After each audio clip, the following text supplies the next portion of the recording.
Hello, good morning, and welcome everybody to this Grunberg and Co. Autumn Budget 2024 webinar.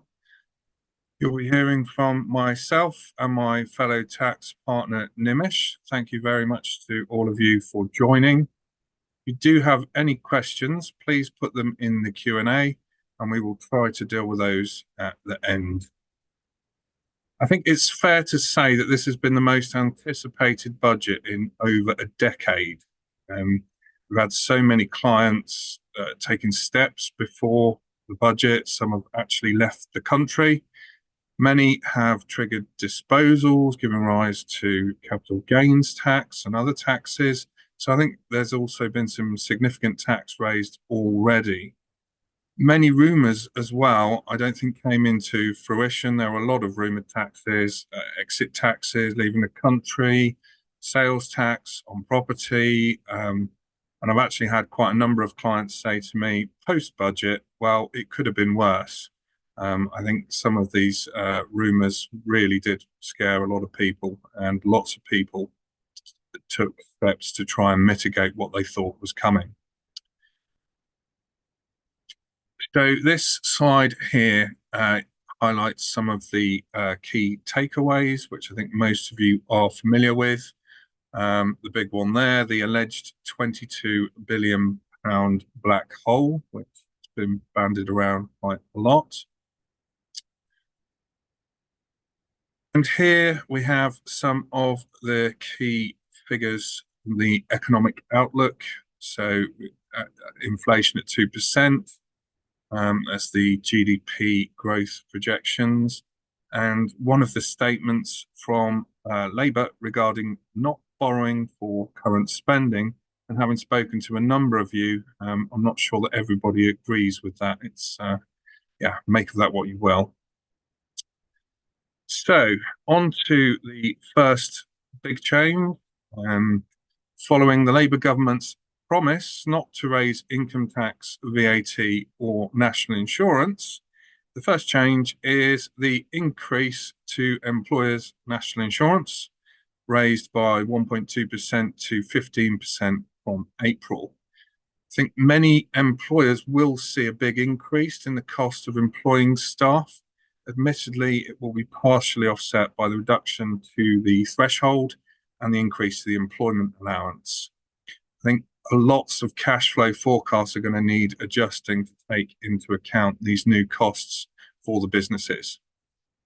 In addition, the national living wage and the national minimum wage are increasing, which is great for the low-paid workers, but it's also another additional cost to the employer. And guess what? It also raises taxes for the government. Big tax change or area I'm going to cover is the changes to inheritance tax. So pensions will no longer be outside of a person's estate when they pass away. This is likely to generate a significant amount of inheritance tax from April 2027. Historically, of course, these pensions could be outside of someone's estate and pass IHT free to the remaining family and descendants.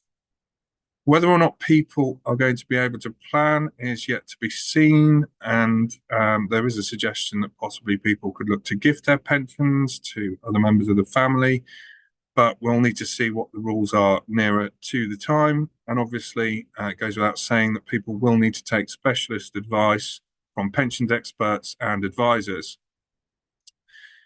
Next attack on inheritance, sorry, I shouldn't have referred to it as an attack. Next change to inheritance tax is agricultural business property relief, which is being restricted to 50% over £1 million. There have been rumours for many years about the government changing something on this.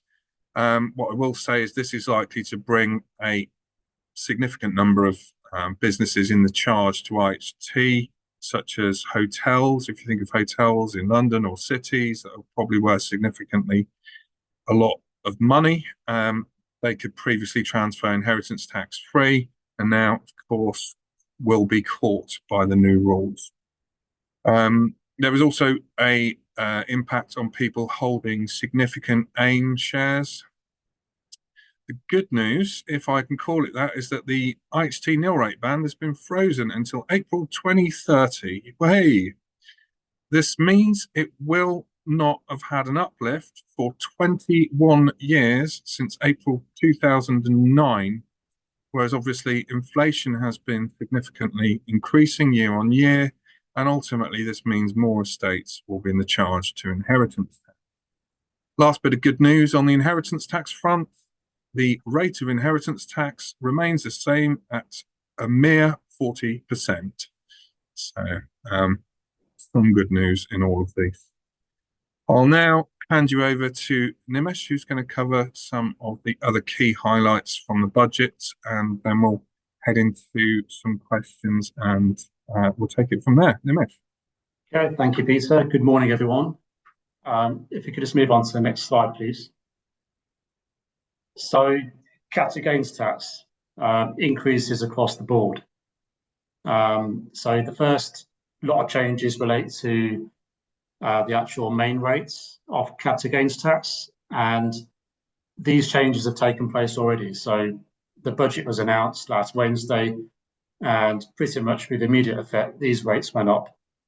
So for high rate taxpayers, the main rate's gone up to 24%, and for those that are basic rate taxpayers, where they can actually have part of their gain taxed at a lower rate, the rate has actually gone up from 10% to 18%. And the idea here is to match the capital gains tax rates on all assets so that residential properties don't have a separate rate to other assets. And going forward, if you were to sell a commercial property as opposed to a residential property, the same rate of tax will apply, whereas before 30th of October, selling a commercial property actually had a lower capital gains tax rate than selling a residential property. The other big change is actually in relation to business asset disposal relief, and this applies to trading businesses, and most typically it'll be in the form of shares in a trading company and also unincorporated businesses as well. And up until the budget day, we've had business asset disposal relief, a lot of certainty as to how that would apply. However, changes have been announced so that the rates of capital gains tax that applies when you claim business asset disposal relief will actually go up in April 25. So it will actually be 14%. And in April 26, the rate of capital gains tax for these disposals will actually be 18%. So up until now, you've had a 10% rate where you're selling business assets, and by April 26, that will almost double to reach 18%. So really, any businesses looking to sell would actually have a tax benefit if they were to sell sooner rather than later, before the 10% rate increases to 14%, and then also before the 14% rate increases to 18%. The other change is also in relation to investors' relief. So investors' relief is actually a relief that's not claimed that often, and it applies to situations where you're selling shares in an unquoted trading business, but you are not a director or an employee of that company. And there's actually a 10% rate that applies to those disposals, and you could actually make gains of up to 10 million and pay the 10% capital gains tax rate. However, that lifetime limit's gone down to £1 million. So it's actually the same as business asset disposal relief. Next slide, please. So another big change is actually in relation to overseas wealth. And the big change, which we're all expecting, was in relation to the non-dom regime. So non-doms are non-domiciled individuals. They are typically UK resident individuals who have not had their permanent home to be seen as the UK, and they've enjoyed plenty of tax benefits and the most common tax benefit non-dom individuals have had is the ability to claim the remittance basis. And what that means is that their overseas income and their overseas capital gains would only be taxed to the extent they're actually brought into the UK if they make a claim to be taxed on the remittance basis. Now, from April 25, those individuals will no longer be able to claim the remittance basis, and we will then move on to a new regime, which is based on the individual's tax residence history. And the way it will work is that individuals that are in the first 4 years of being UK resident, following a period in which they were non-resident for more than 10 tax years, they will have their overseas income and gains exempt from UK tax. Now, what that means is that those individuals that have recently moved to the UK, they'll obviously still maintain the tax advantage in terms of not having their overseas income and gains taxed. However, there are plenty of individuals that have claimed the remittance basis who have been living in the UK for more than 4 years. So those individuals are heavily impacted because they'll start going from paying tax on UK income and gains to paying tax on their worldwide income and gains. And we're probably expecting to see individuals reassess whether they actually need to be resident in the UK. Because if their income tax bills and capital gains tax bills are increasing significantly, they may actually decide to become non-UK resident, so they're not so heavily impacted by the changes next year. The other big change is in relation to inheritance tax. Now, under the old regime, non-domiciled individuals would be liable to inheritance tax on their UK assets, but as long as they're not deemed to be domiciled in the UK, then they would not have to be liable to inheritance tax on overseas assets. Now, there's a change in the rules where individuals that have been UK resident for at least 10 out of the previous 20 tax years, they will be liable to inheritance tax on their worldwide estate. And there are some interesting rules that come into play where the individual actually leaves the UK after being resident for more than 10 tax years. And there's a set of rules that are going to be introduced where the longer you are resident in the UK after the initial 10 years, the longer it will take for your assets to be outside, your overseas assets to be outside the scope of UK inheritance tax.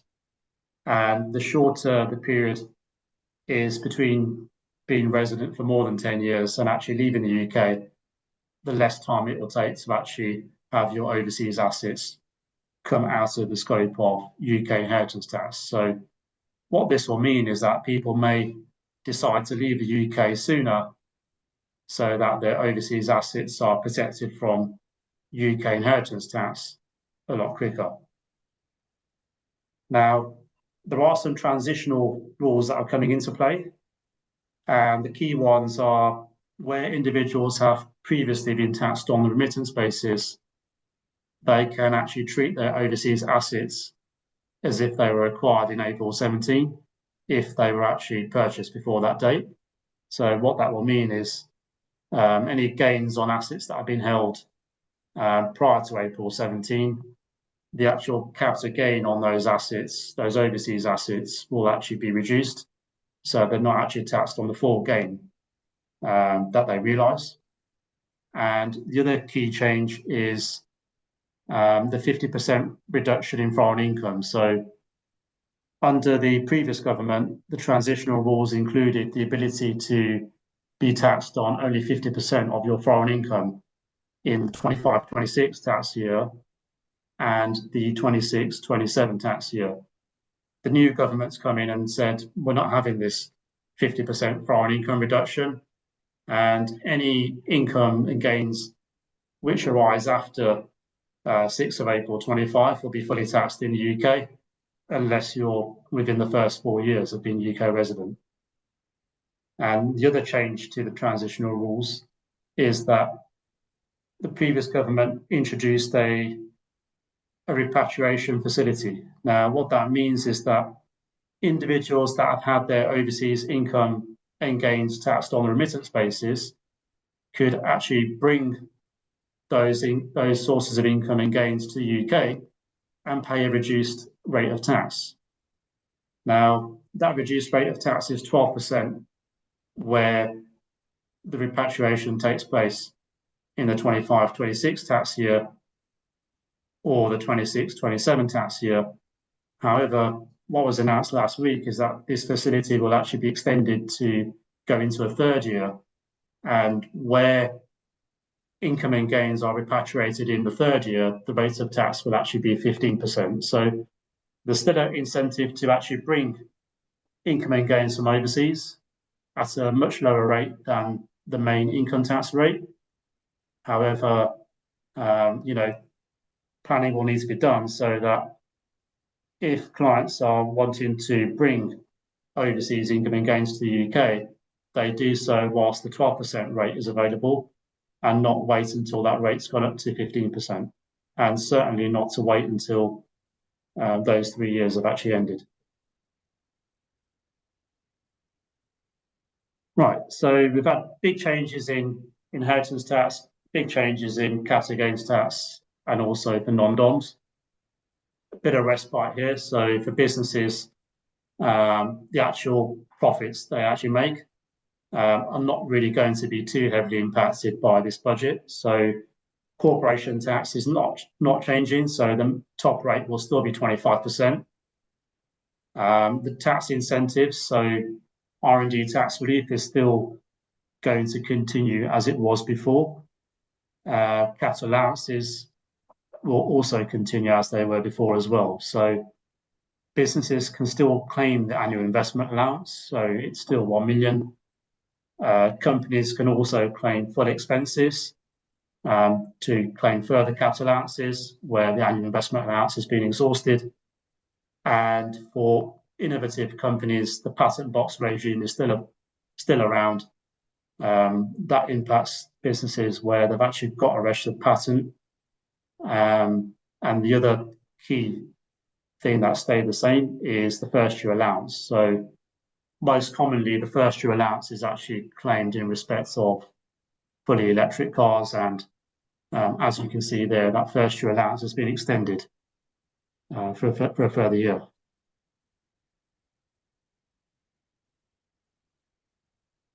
Right, so big changes in tax, lots of increases across the board.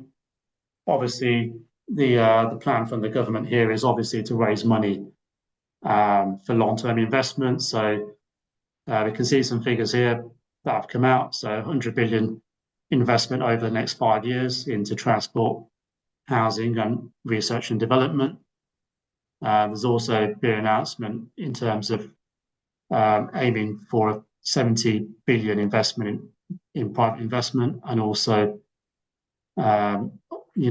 changes have happened in the budget. So taxes and national insurance are having to increase. So a lot of it's coming from public money, and also being commentary on the industrial strategy, so the key growth sectors as well, and pension review to unlock investments in UK assets. So as you can see, what the government's thinking here, and obviously a lot of these changes are with that in mind.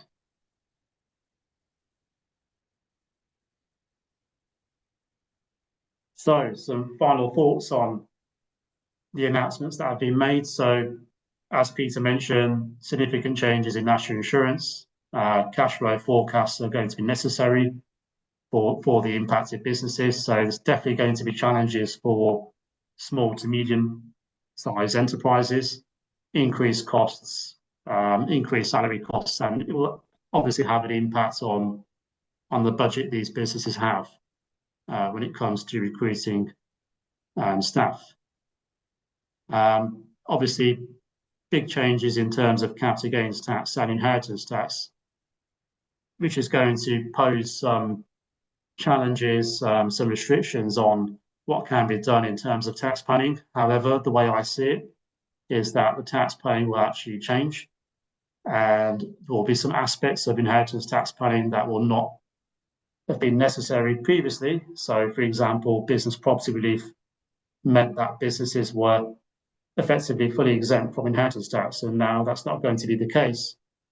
There'll be various clients where a new strategy will be required to actually implement the inheritance tax planning for those clients properly, and also wills will need to be looked at as well, where assets were assumed to have 100% business relief. Those wills will need to be restructured so that assets go to the right relatives to maximise the inheritance tax reliefs. Obviously, there's been a promise of stability from the government having just come in. So obviously, increases in tax have tried to get the government to obviously give that message that finances need to be stabilised, and also the message of economic growth as well. Finally, as I mentioned before, it's going to change the way that clients are going to be structuring their affairs from a tax point of view. So advice is definitely recommended. It's certainly going to be necessary for businesses. Like I said, business property relief changes are quite key, and the way assets are owned are going to have to be thought about. The way new assets are also purchased will also need a lot of thinking. So definitely advice will be necessary before these new changes come into play.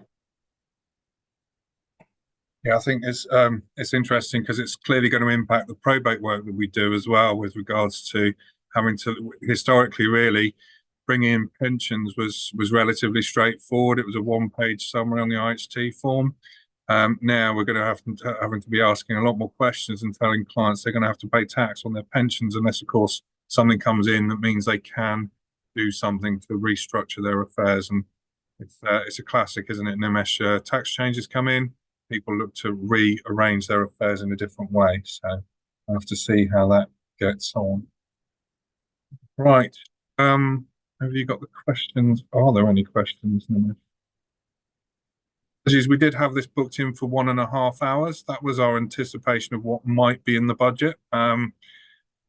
Thankfully, or maybe not thankfully, it wasn't as many changes, as drastic changes that we were thinking. I can't see the Q&As, Nimesh. Are you able to see them? No, I can't. No. Oh, here we go. All right.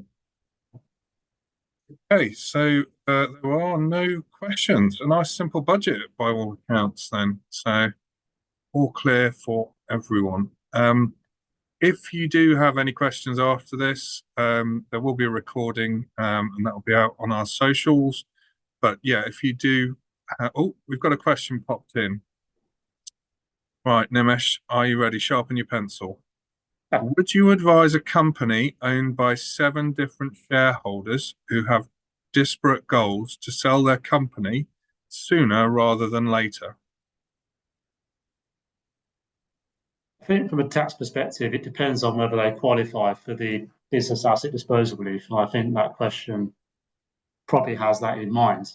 And if you've got 7 shareholders, you'll definitely need to actually assess whether each shareholder qualifies. Oh, yeah. Obviously, there may be some shareholders who have claimed this relief previously, and there's a lifetime limit. You can only claim that relief on up to £1 million of capital gains in your lifetime. So there may be some shareholders who previously haven't claimed business asset disposal relief and probably quite keen to do so whilst it's around at the 10% rate. Whereas for other individuals where they've already used their 1 million lifetime allowance, they won't benefit from selling now rather than later, so they may be less willing to sell. So it really depends on whether the shareholders have previously claimed that relief, and also whether the business qualifies as a qualifying trade.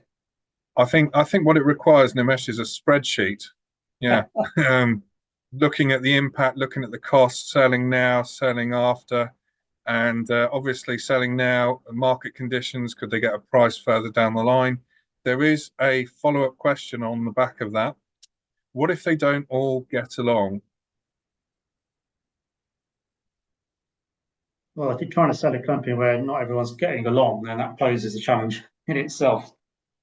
I mean, there might be some people who don't get along where they may be happy for some people to exit the business and other people to stay in the business. So quite Yeah. commonly, there's a way of actually exiting a business through a share buyback, for example, where certain individuals may want to leave the company for the I think it's benefit very of rare that for all choice. 7 not to get along. I mean, if that's the case, that's Yeah, quite impressive.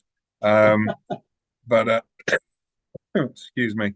But yeah, I mean, there's a few things you could look at restructuring if some of them want to carry on the business, the mergers and those kinds of things, unaffected, I think, largely apart from the taxes by the budget.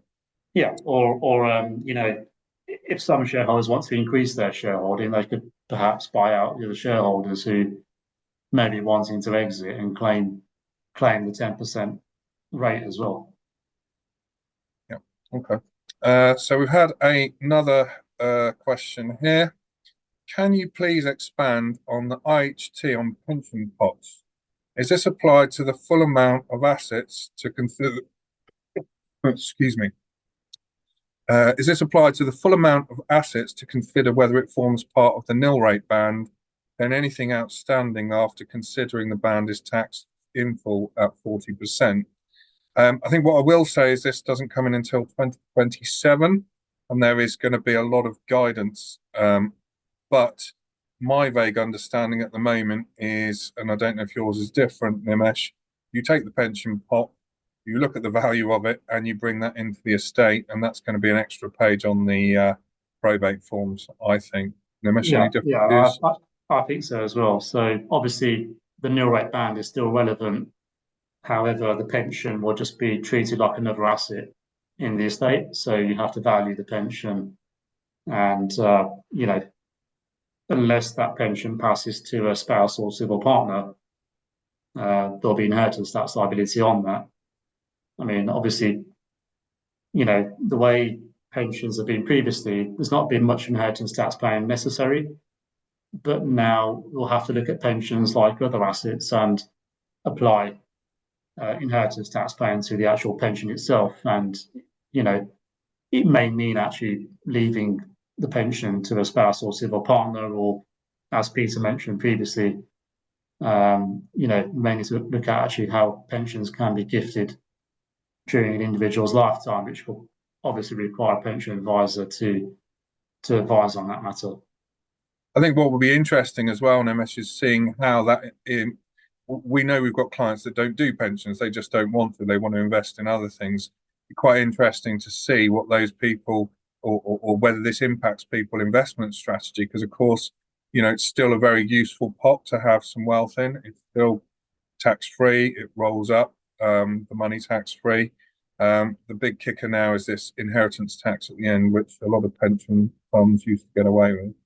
Yeah, and also pension contributions still attract tax relief. So, for example, a company can contribute to a pension and obtain corporation tax relief, which is quite handy, where you've got surplus profits in the company where you don't want to pay income tax on extracting those as a dividend. And as you mentioned, the tax-free lump sum is still available as well. The 25% tax-free lump sum. So there are still some benefits to pensions. It's just not quite as good as it was before. And also, there were fears over contributions from the employer attracting national insurance, and thankfully, there is no national insurance on employer contributions. Well, employers' national insurance on contributions. So there's rumours, weren't there? Yeah, there were some rumours towards, beginning of last week, actually, quite a few rumours. And thankfully, that hasn't come in. So it's still tax efficient to make the contributions. It's just not as tax efficient to hold on to the pension fund beyond your lifetime. Got a controversial one here, Nimesh. Would you recommend outsourcing overseas to avoid employers' NI? I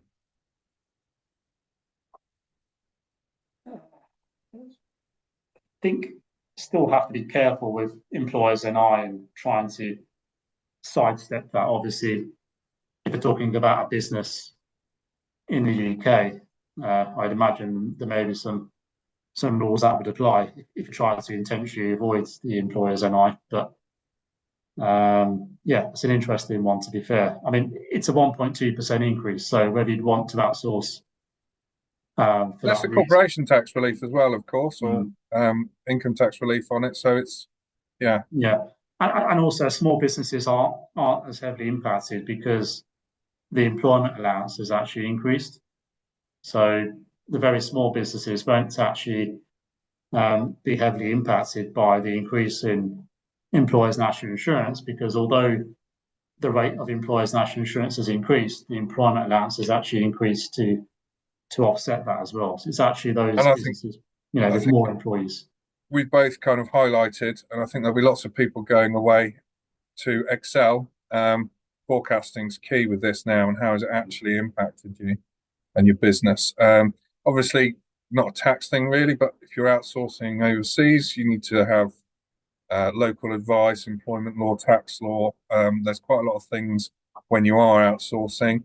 And if, let's be blunt, if it does happen significantly and the government feels it's impacting the UK economy, there's likely, possibly at some point in the future, to be some sort of overseas levy. I don't know, but this is crystal ball time at the moment. Okay.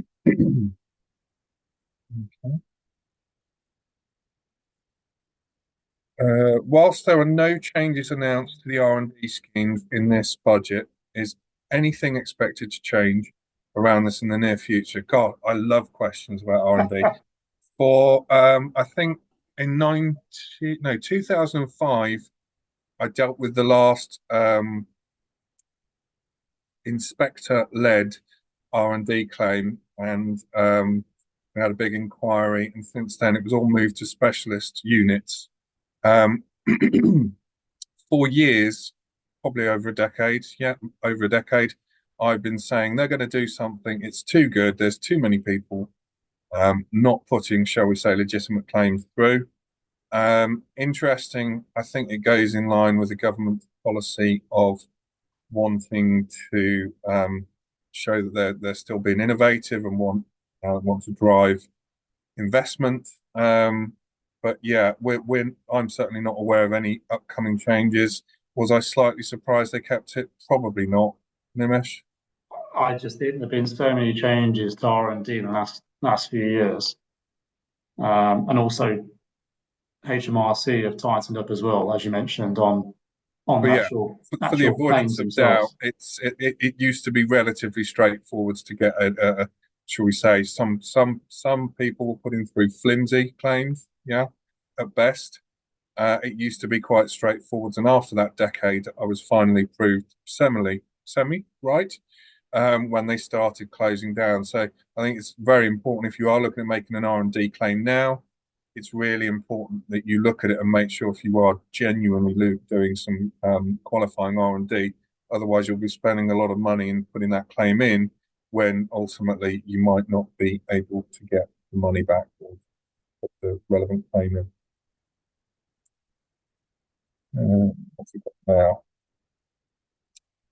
Would you recommend switching business model to subcontracting, as long as not subject to IR35, rather than employing employees to save on NIC, pension, etc.? Ouch. Okay. First and foremost, subcontracting and being self-employed is not a choice by the engager or the engagee. It's a matter of fact. I think you'd agree with that, Nimish? Yes, absolutely. We need to actually look at whether these contractors are actually genuinely self-employed, like you were saying. Yeah. But yeah, it's a fair point. Huge savings for people, especially with the employers' NI going up, all the pension costs, and on the individual as well, the taxes are likely to be lower. They could probably get a higher rate because of the NI. But again, it's crucial that they are genuinely self-employed. And if you've got someone sitting at a desk in your office or going out, it's crucial you take advice as to whether or not they are self-employed. or whether they're employed. Because if you get that wrong, not only do you have to pay the back taxes, there's also penalties for getting it wrong in the first place, and interest, of course, which is quite significant now. Was it 7.5%, I think? Okay, one more then. Do you have any view on whether more tax rises are coming in the future?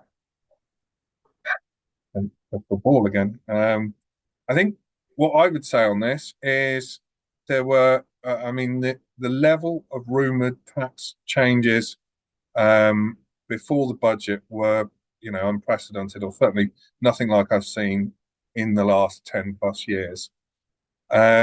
Whether or not, I think what the government will probably do is look and see how much money they do raise, given especially I mentioned there's been so much tax raised already from people doing transactions. I don't know what the numbers are, but it'd be interesting to see. But then there are all these other taxes that were rumored to be rising or being implemented before the budget. And I think that's, well, there's no guarantees, but taxes are incredibly high at the moment. Yeah, I agree. I think, the income tax rate is a maximum of 45%. Inheritance tax, the rate is 47 if 40%. you've got national insurance on there as well, Nimesh. And then national insurance, the top rate is 15%. I don't see how much more these can be increased by. However, I think there was genuine fear that the capital gains tax rates would actually be increased so much that they would actually align with the income tax rates. Now, that hasn't happened. The maximum capital gains tax rate is 24%. Now, that does obviously leave a bit of room for manoeuvre to actually increase that rate in the coming years. If the government wants to raise further funds, there's still that differential between capital gains tax and income tax rates. So there is a bit of room for manoeuvre there. Besides that, the rates, like you said, are very high as they are. So I'm not really sure how much more. As you say, Nimesh, there were lots of rumours that capital gains tax was going up to income tax rates, and I would have been very surprised if they did that. I'm not overly surprised about them moving it up a few percentage points. Yeah, just what it is.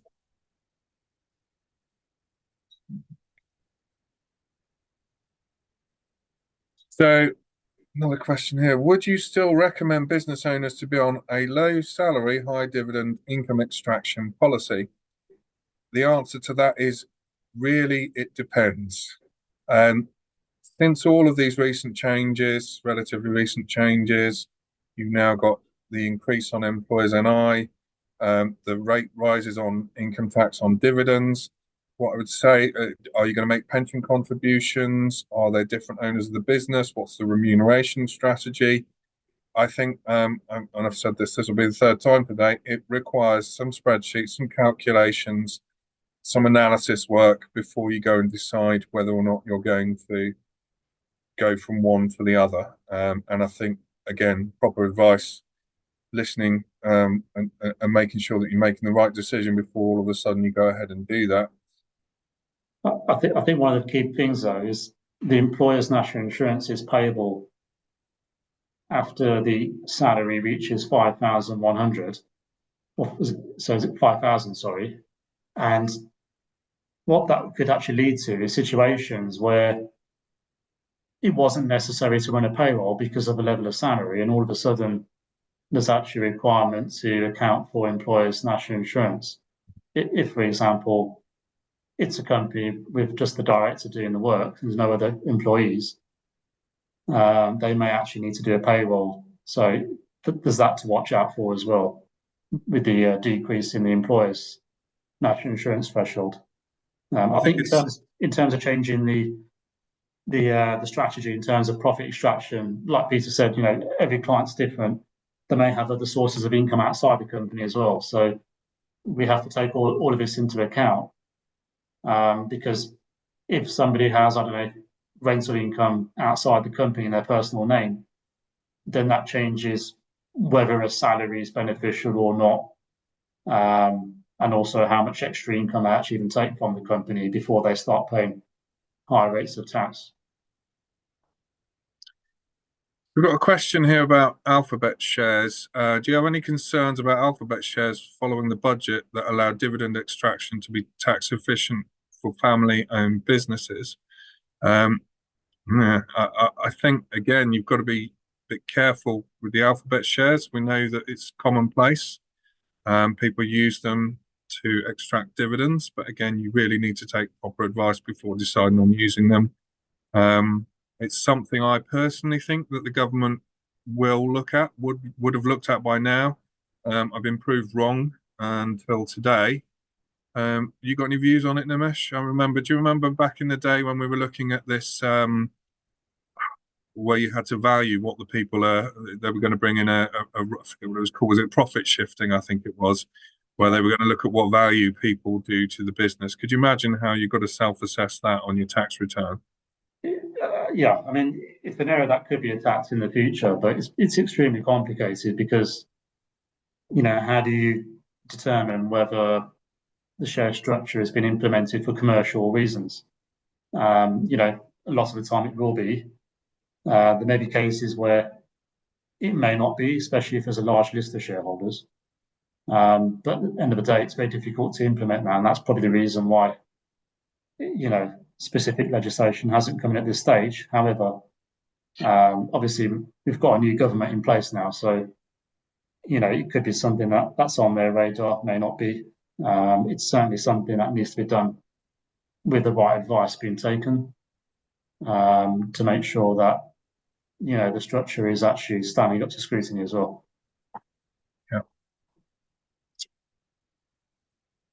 Okay, well, we went from no questions for quite a few there. I think can't see any. I think most of these have been answered. All right. Well, yeah, if you do have any questions, or you think afterwards, oh, I should have asked that, please do get in touch with us. Get in touch with your contact at Grunberg & Co. If you and they'll make sure it gets channeled to the right place. Thank you, everybody, so much for attending. We hope you found this useful. Sorry we can't answer everything, and the future is still to be shaped, formed, and we don't know what's coming around the corner, even with some of the things that were announced in the budget. But as soon as we know more detail, we'll obviously get that out to everybody. So, yeah, thank you, everyone, for joining. We'll end the meeting now. Many thanks. Yeah, thank you.